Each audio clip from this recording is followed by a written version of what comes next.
Rakhal's father was sitting in the room. At that time, Rakhal was staying with the master. After his mother's death, his father had married a second time. Now and then he came to Dakshineshwar because of Rakhal's being there. He did not raise much objection to his son's living with the master. Being a wealthy man of the world, he was always involved in litigation.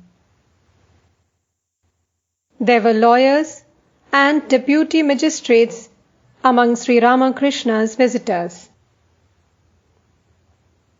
Rakhal's father found it profitable to cultivate their acquaintance, since he expected to be benefited by their counsels in worldly matters. Now and then, the master cast a glance at Rakhal's father.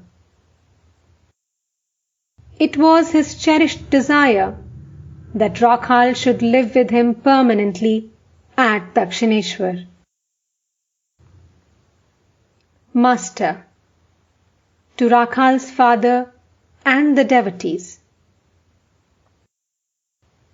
Ah, what a nice character Rakhal has developed. Look at his face, and every now and then you will notice his lips moving. Inwardly, he repeats the name of God, and so his lips move. Youngsters like him belong to the class of the ever-perfect. They are born with God consciousness. No sooner do they grow a little older than they realize the danger of coming in contact with the world. There is the parable of the Homer bird in the Vedas. The bird lives high up in the sky and never descends to earth. It lays its eggs in the sky, and the egg begins to fall. But the bird lives in such a high region that the egg hatches while falling. The fledgling comes out and continues to fall. But it is still so high that while falling, it grows wings and its eyes open. Then the young bird perceives that it is dashing down toward the ground and will be instantly killed. The moment it sees the ground, it turns and shoots up towards its mother in the sky. Then its one goal is to reach its mother. Youngsters like Rakhal are like that bird. From their very childhood, they are afraid of the world. And their one thought is how to reach the mother, how to realize God.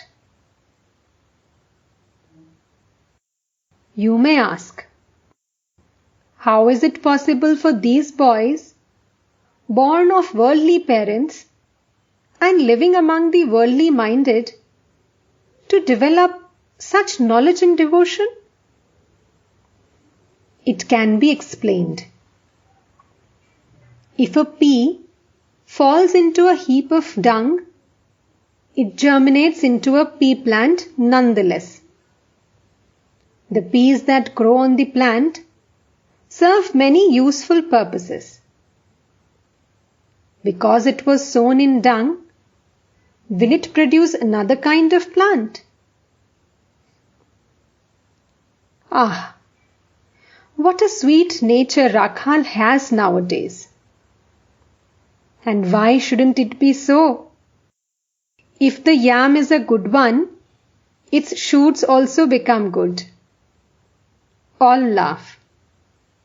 Like father, like son. M. Aside to Girindra.